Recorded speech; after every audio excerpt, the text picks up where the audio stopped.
Je tenais le téléphone dans ma main tremblante. Le message clignotant comme un poignard dans le cœur, elle a disparu. Et c'est ta faute. Mon monde s'effondra en un instant. Les murs de notre appartement parisien semblant se refermer sur moi. Margot, ma femme depuis 10 ans, dormait paisiblement dans la chambre voisine. Ignorant que mes infidélités hebdomadaires venaient de réveiller un monstre que je croyais enfoui. Dans les rues animées de Paris, où les lumières des cafés dansent comme des promesses éphémères, j'ai toujours cru que ma vie était un équilibre précaire entre l'amour sincère et les ombres de mes désirs inavouables. Je m'appelle Mélanie. Et depuis que j'ai épousé Margot, j'ai tissé une toile de mensonges si fine qu'elle en devenait presque invisible. Margot, avec ses yeux verts qui pétillent comme les reflets de la Seine au soleil couchant, était l'encre de mon existence. Elle travaillait comme professeure de littérature à la Sorbonne, passionnée par les mots de Baudelaire et de Rimbaud. Et moi, architecte dans un cabinet renommé, je dessinais des bâtiments qui défiaient le ciel tout en cachant mes propres fondations fissurées. Notre mariage avait commencé comme un conte de fées moderne. Nous nous étions rencontrés lors d'un vernissage à Montmartre, où ses rires avaient illuminé la pièce comme un feu d'artifice. Margot, originaire de Provence, apportait dans notre vie une chaleur méditerranéenne qui contrastait avec mon tempérament plus réservé, hérité de mes racines bretonnes. Nous avions échangé des vœux sous les arcades du Pont des Arts, promettant fidélité et éternité. Mais au fil des ans, une insatisfaction sournoise s'était insinuée en moi, comme un vent froid traversant les ruelles étroites du Marais. Chaque semaine, je m'échappais. C'était devenu un rituel presque sacré, un rendez-vous discret dans un bar lesbien caché près de la Bastille, ou une escapade dans un hôtel discret de la rive gauche. Les femmes que je rencontrais étaient des flammes passagères, des étincelles qui ravivaient en moi un feu que je croyais éteint dans les bras de Margot. Il y avait eu Sophie, la galeriste aux cheveux roux qui parlait d'art avec une passion dévorante, puis Camille, la musicienne qui jouait du piano comme si elle caressait mon âme. Chacune d'elles était un secret bien gardé, un mensonge enveloppé dans des draps froissés et des au revoir hâtifs. Mais c'est avec Isabelle que tout a basculé. Elle était différente, une avocate ambitieuse, venue de Lyon, avec un sourire qui dissimulait une vulnérabilité profonde. Nous nous étions croisés lors d'une conférence sur l'urbanisme durable. Et dès le premier regard, j'avais su que ce ne serait pas qu'une aventure fugace. Isabelle avait des yeux noirs comme la nuit, et une façon de parler qui me faisait sentir vivante, comme si elle voyait au-delà de mes masques. Nos rencontres hebdomadaires devinrent des oasis dans le désert de ma routine conjugale. Tu es mariée, Mélanie. Mais avec moi, tu es libre, me chuchotait-elle lors de nos promenades le long du canal Saint-Martin. Margot ne se doutait de rien.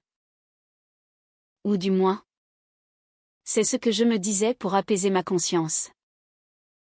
Elle rentrait tard, épuisée par ses cours, et je l'accueillais avec des dîners préparés avec soin, des baisers tendres qui masquaient mes trahisons. Tu es mon roc, Mélanie, me disait-elle souvent, en posant sa tête sur mon épaule. Ces mots me transperçaient comme des lames, mais je les ignorais, préférant me noyer dans l'adrénaline de mes infidélités. Un soir, alors que la pluie battait les fenêtres de notre appartement haussmannien, Isabelle m'appela en panique. Je dois te parler. C'est urgent. Nous nous retrouvâmes dans un café sombre de Saint-Germain-des-Prés. Elle était pâle. Ses mains tremblaient autour de sa tasse de thé. Je suis enceinte, Mélanie. Et ce n'est pas d'un homme. Ces mots me frappèrent comme un éclair. Comment était-ce possible? Elle m'expliqua. Les larmes aux yeux. Qu'elle avait eu recours à une insémination artificielle? Un secret qu'elle gardait pour elle? Rêvant d'une famille qu'elle n'osait pas avouer. Mais maintenant, face à cette réalité, elle voulait que je sois impliquée. Quitte-la, Mélanie. Choisis-moi. Je rentrais chez moi ce soir-là, le cœur en miettes. Margot m'attendait avec un verre de vin, un sourire fatigué. Dure journée, demanda-t-elle. Je hochai la tête, incapable de la regarder dans les yeux. Cette nuit-là, je fis l'amour avec elle comme si c'était la dernière fois. Mes pensées vagabondant vers Isabelle et l'enfant à venir. Le lendemain, je décidai de rompre avec Isabelle. C'était trop risqué. Trop destructeur. Je ne peux pas, lui dis-je au téléphone. Ma voix brisée. Elle pleura. Supplia. Mais je tins bon. Puis, Isabelle disparut. Plus de messages. Plus d'appels. Son appartement à Lyon était vide. Ses collègues disaient qu'elle avait pris un congé sabbatique imprévu. J'étais rongée par l'inquiétude. Mais je n'osais pas enquêter de peur que Margot découvre tout. Les jours devinrent des semaines. Et l'angoisse me consumait. Était-ce ma faute? Avais-je poussé cette femme au bord du gouffre? Un matin, en triant le courrier, je trouvai une enveloppe anonyme. À l'intérieur, une photo jaunie, moi et Isabelle, enlacés dans un parc, riant aux éclats. Au dos, un message griffonné, elle savait tout. Maintenant, c'est ton tour. Mon sang se glaça. Qui avait envoyé cela? Et où était Isabelle? Margot rentra plus tôt ce jour-là. Son visage marqué par une fatigue inhabituelle. Nous devons parler, dit-elle d'une voix tremblante. Mon cœur s'emballa. Avait-elle reçu la même photo? Je niai tout. Bien sûr. Mais ses yeux verts que j'aimais tant, étaient emplis de doutes. Je t'ai vue, Mélanie. Avec elle. Les mots tombèrent comme un verdict. Ce fut le début de la tempête. Margot hurla. Pleura. Jetant des objets à travers la pièce. Comment as-tu pu? Chaque semaine? Avec des femmes comme elle? Je tombais à genoux. Avouant partiellement. Minimisant mes fautes. C'était des erreurs? Margot. Toi seule compte. Mais elle ne me croyait pas. Elle partit cette nuit-là. Claquant la porte. Me laissant seule avec mes remords. Les jours suivants furent un tourbillon de solitude. J'errais dans Paris.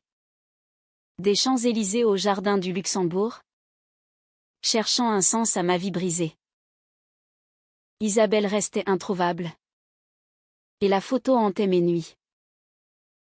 Était-ce elle qui l'avait envoyée? Ou quelqu'un d'autre? Tapis dans l'ombre? Enfin. Un appel anonyme, retrouvez-moi à la gare de Lyon. Quai 5. J'y allais. Le cœur battant. Là. Une femme inconnue me tendit une lettre. Isabelle est en sécurité. Mais elle veut que vous sachiez la vérité. La lettre révélait tout, Isabelle n'avait jamais été enceinte. C'était un test. Une manipulation pour me forcer à choisir. Blessée par mon rejet. Elle avait feint sa disparition pour me punir. Et envoyé la photo à Margot. La rage m'envahit. Comment avait-elle osé? Mais au fond, je comprenais sa douleur. N'avais-je pas joué avec son cœur comme avec tant d'autres? Je rentrais chez moi. La lettre froissée dans ma poche. L'esprit en ébullition. Margot n'était pas là, elle avait laissé un mot: je pars chez ma sœur en Provence. Ne me contacte pas. Mon monde s'effritait. Pierre par pierre. Comme un édifice mal conçu. J'appelais Isabelle. Mais son numéro était hors service. La trahison se retournait contre moi. Un boomerang implacable. Les semaines qui suivirent furent un calvaire. Je continuais mon travail, dessinant des plans avec une mécanique froide. Mais mon âme était ailleurs. Paris, cette ville d'amour et de lumière, me semblait maintenant un labyrinthe de regrets. Je repensais à notre mariage, à ces moments de pure joie, des pique-niques au bois de Boulogne, des soirées à l'Opéra Garnier où Margot chantonnait les airs de Carmen. Comment avais-je pu tout gâcher pour des aventures éphémères? Un soir, seul dans l'appartement, je fouillais dans nos albums photos. Des images de nous deux. Heureuses. Insouciantes. Une en particulier me frappa, nous à Biarritz. Lors de nos vacances l'année précédente. La plage. Les vagues. Et Margot me serrant dans ses bras. C'était là que j'avais commencé à voir Isabelle en secret. Lors d'un voyage d'affaires à proximité. La culpabilité me submergea comme une marée haute. Je décidai de la retrouver. Je pris le TGV pour Avignon, où vivait sa sœur. Le paysage défilait. Vignobles et collines provençales. Mais je ne voyais que le visage de Margot. Déformé par la douleur.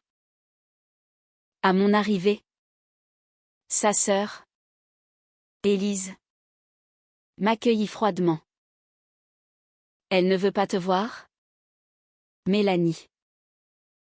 Tu l'as détruite. Je suppliai, expliquant que j'avais été manipulée. Que Isabelle avait tout orchestré. Élise hésita. Puis me laissa entrer. Margot était dans le jardin, entourée de lavandes parfumées. Elle leva les yeux, et je vis la profondeur de sa blessure. Pourquoi es-tu venue? Demanda-t-elle d'une voix brisée. Je m'assis à ses côtés, les mots se bousculant. Je t'aime, Margot. Mes infidélités étaient des erreurs. Des fuites devant mes peurs. Isabelle m'a piégée pour se venger. Elle écouta. Les larmes coulant silencieusement. Et les autres? Toutes ces femmes chaque semaine? Étaient-ce aussi des pièges? Je confessais tout. Sans filtre. Les rencontres. Les mensonges. La vide intérieure que je comblais par ces liaisons. J'avais peur de l'engagement total. Peur de te perdre en étant moi-même. Margot secoua la tête. Tu m'as perdu en me trahissant. Nous parlâmes des heures, déterrant des secrets enfouis. Elle avoua ses propres doutes. Sa jalousie latente envers mon succès professionnel. Je me sentais invisible à tes côtés. Cette nuit-là, nous dormîmes séparément. Mais un lien fragile se reformait. Le lendemain, un appel changea tout. C'était la police. Isabelle avait été retrouvée à Marseille, victime d'un accident de voiture mineur. Elle était vivante, mais hospitalisée. Margot insista pour que nous allions la voir. Pour clore ce chapitre, dit-elle. À l'hôpital, Isabelle était alitée. Pâle mais alerte. En nous voyant ensemble, son visage se décomposa. Je suis désolée, murmura-t-elle. Elle expliqua sa folie, abandonnée par une précédente partenaire. Elle avait vu en moi une chance de revanche. La fausse grossesse. La disparition feinte. La photo envoyait tout pour me faire souffrir comme elle avait souffert. Mais en te perdant, Mélanie, j'ai réalisé que l'amour ne se force pas. Margot, à ma surprise, prit la parole. Votre douleur ne justifie pas de détruire des vies. Mais je comprends la solitude qui pousse à de tels actes. Isabelle pleura. Et pour la première fois, je vis en elle non une ennemie, mais une femme brisée comme moi. De retour en Provence, Margot et moi commençâmes à reconstruire. Ce n'était pas facile, les disputes éclataient. Les accusations fusaient. Comment te faire confiance à nouveau, cria-t-elle lors d'une soirée orageuse. Je répondais par des promesses. Des actes, je quittais mon travail pour un poste plus stable. Moins voyageur. Nous allions chez une thérapeute à Avignon, dénouant les nœuds de nos âmes. Pourtant, un nouveau secret planait. Lors de nos séances, Margot révéla qu'elle avait elle-même flirté avec une collègue, par vengeance instinctive après avoir soupçonné mes infidélités. Je n'ai pas franchi la ligne, mais j'y ai pensé. Cette confession me blessa profondément, mais elle nous égalisa. Nous étions toutes deux imparfaites, humaines dans nos faiblesses. L'été arriva, apportant une chaleur enveloppante. Nous décidâmes de retourner à Biarritz, là où tout avait commencé à se fissurer. Sur la plage, au crépuscule, je tendis la photo, celle qu'Isabelle avait envoyée à Margot. Brûlons-la, dis-je. Elle hésita, puis acquiesça. Les flammes dansèrent, consumant le passé. Mais le destin n'en avait pas fini. Un soir, en rentrant d'une promenade, je trouvai une lettre d'Isabelle.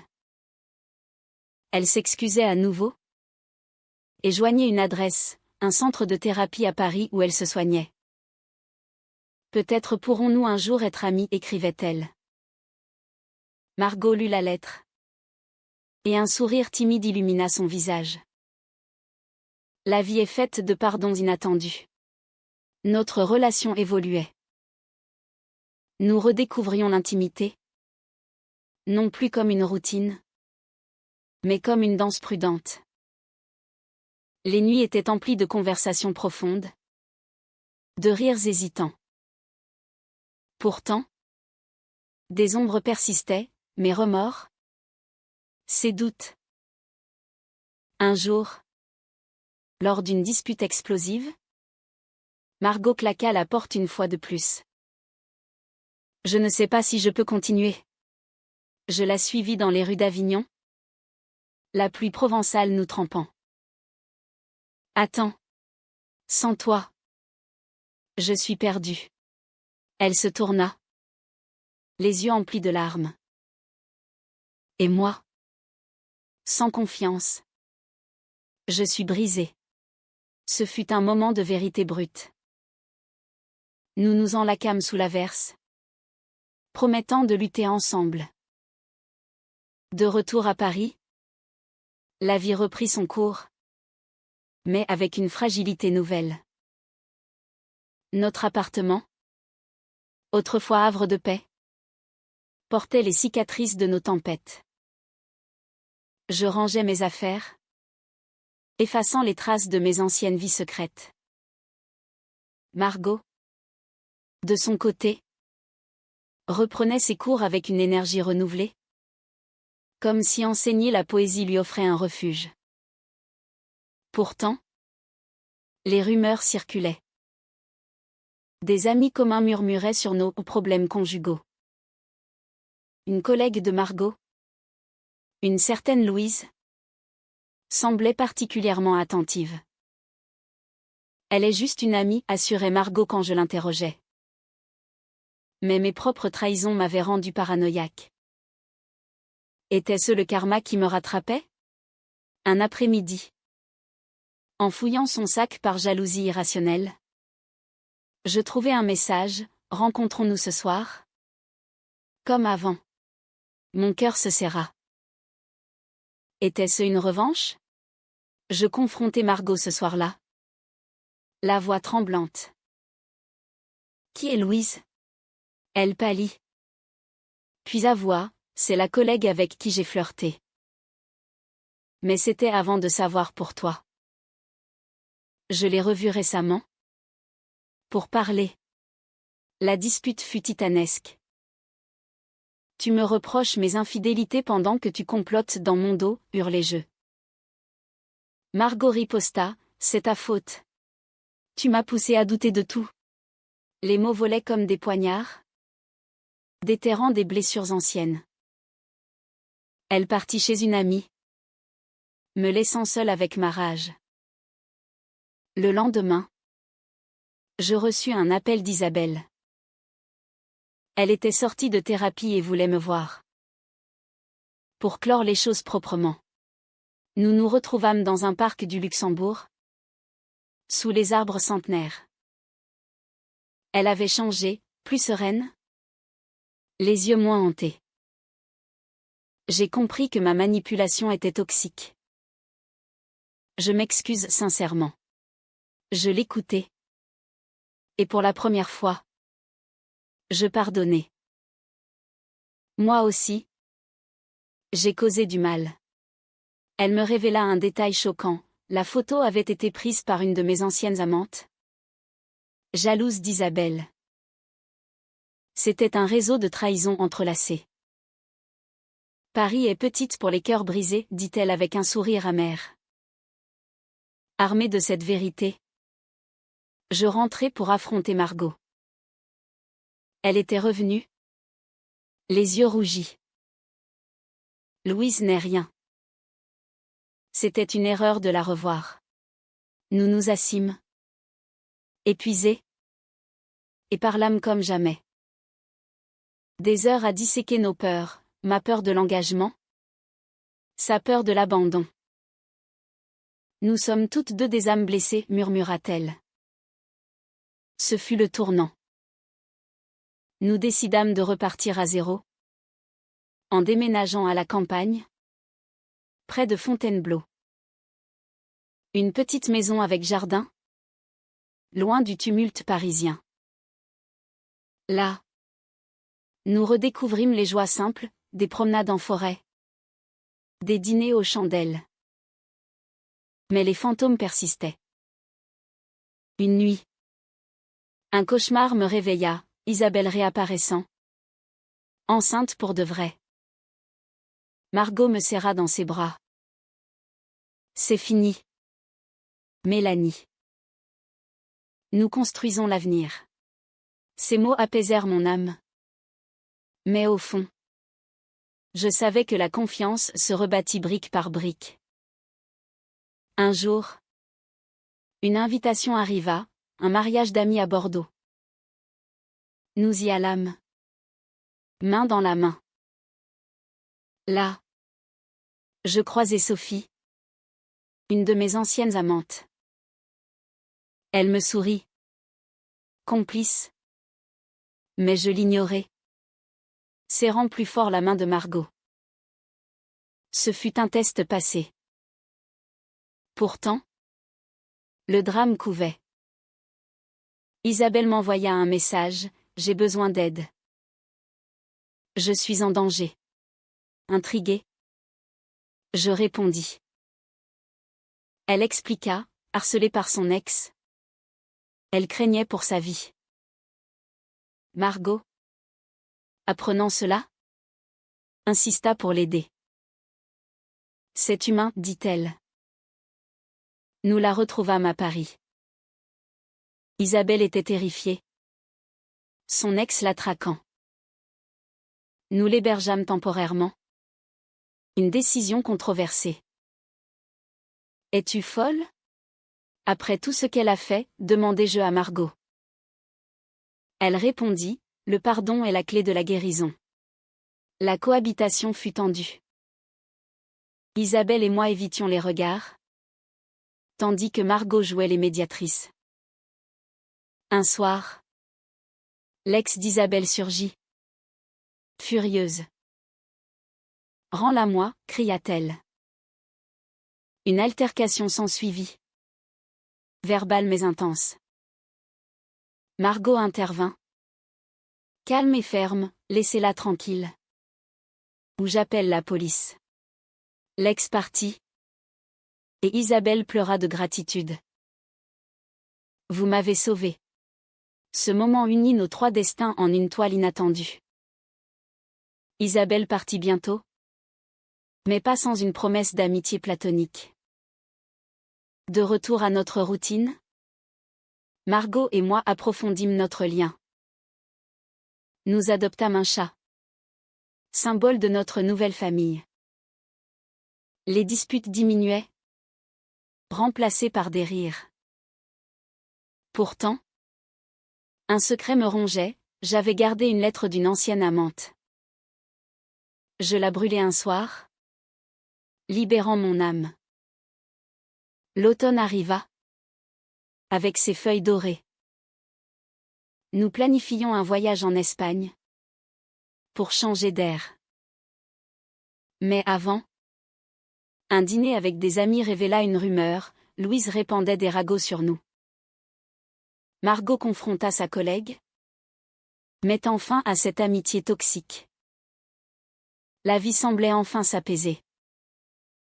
Notre maison à Fontainebleau devenait un sanctuaire, avec ses murs couverts de livres et de dessins. Margot écrivait un roman inspiré de notre histoire, anonymisé bien sûr. C'est thérapeutique, disait-elle. Moi, je concevais des projets éco-responsables, trouvant un sens dans la création durable. Pourtant, les cicatrices palpitaient. Lors d'une séance de thérapie, je révélai une enfance marquée par l'abandon de ma mère, expliquant mes peurs d'engagement. Margot partagea son propre trauma, une relation abusive adolescente. Ces confessions nous rapprochèrent, transformant la douleur en force. Un jour, Isabelle réapparut, non comme une menace, mais comme une alliée. Elle avait fondé un groupe de soutien pour femmes LGBT en difficulté. Rejoignez-nous, proposa-t-elle. Margot accepta. Et nous devînmes bénévoles. Aider les autres guérissait nos blessures. Mais le destin frappa à nouveau. Margot tomba malade, un cancer du sein. Diagnostiqué tôt mais effrayant. Je vais me battre, dit-elle. Les yeux déterminés. Je fus son pilier, l'accompagnant au chimio, tenant sa main lors des nuits d'angoisse. Sans toi, je ne pourrais pas, murmurait-elle. Isabelle nous soutint, apportant des repas, des mots d'encouragement. Vous êtes un exemple d'amour résili. Cette épreuve testa notre lien, mes remords ressurgissaient, me faisant douter de mon mérite. Je t'ai trahi. Et maintenant tu souffres, pleurais-je. Margot répondait, c'est le passé. L'amour vrai transcende les erreurs. Les mois passèrent, rythmés par les traitements. Margot perdit ses cheveux, mais pas son esprit. Nous rions de ses perruques extravagantes, transformant la douleur en moments précieux. Un soir, sur notre terrasse, elle me dit, si je ne m'en sors pas, promets-moi de vivre pleinement. Les larmes coulèrent, mais je promis. Miraculeusement, elle guérit. Les médecins annoncèrent la rémission. Et nous célébrâmes avec un voyage à Biarritz. Sur la plage, au même endroit que la photo, nous renouvelâmes nos vœux. Pour l'éternité. Cette fois, dis-je. Isabelle nous rejoignit pour un dîner. Vous m'avez inspiré à trouver l'amour vrai. Elle avait rencontré quelqu'un. Une relation saine. Nous trinquâmes à la résilience. De retour, notre vie fleurit. Margot publia son livre, acclamé pour sa profondeur émotionnelle. Moi, je reçus une promotion, mais priorisai notre équilibre. Nous adoptâmes un enfant, une petite fille via une agence, réalisant un rêve partagé. Pourtant, un dernier twist, une lettre anonyme arriva, avec une nouvelle photo. Mon cœur s'arrêta. C'était moi. Des années plus tôt, avec une femme oubliée. Les secrets ne meurent jamais, disait le message. Paniquée, je montrai à Margot. Elle rit doucement. C'est du passé. Brûlons-la. Ensemble, nous la détruisîmes, symbolisant notre victoire sur les ombres. Les années passèrent. Notre fille, Lila, grandit entourée d'amour. Isabelle devint marraine, une amie fidèle. Paris nous rappelait parfois, mais nous préférions la sérénité de la campagne. Un jour, lors d'une conférence, je croisai Louise. Elle s'excusa pour les ragots. J'étais jalouse. Je pardonnai, fermant un chapitre. Margot et moi vieillissions ensemble, nos cheveux grisonnants, nos rides témoignant de batailles gagnées. Malgré tout, je t'aimerai encore, dis-je un soir. Elle sourit, malgré tout. Oui. La vie, avec ses hauts et ses bas, nous avait forgés. Notre amour, autrefois fragile, était maintenant un roc inébranlable. Lila, notre fille adoptive de 5 ans, apportait une joie innocente, courant dans le jardin avec notre chat. Maman Mélanie, raconte-moi une histoire, demandait-elle souvent. Je lui contais des contes de princesses courageuses, omettant nos drames personnels. Margot reprit les saignements, à mi-temps, inspirant une nouvelle génération. Son livre devint un best-seller, touchant des cœurs avec son message de pardon et de résilience.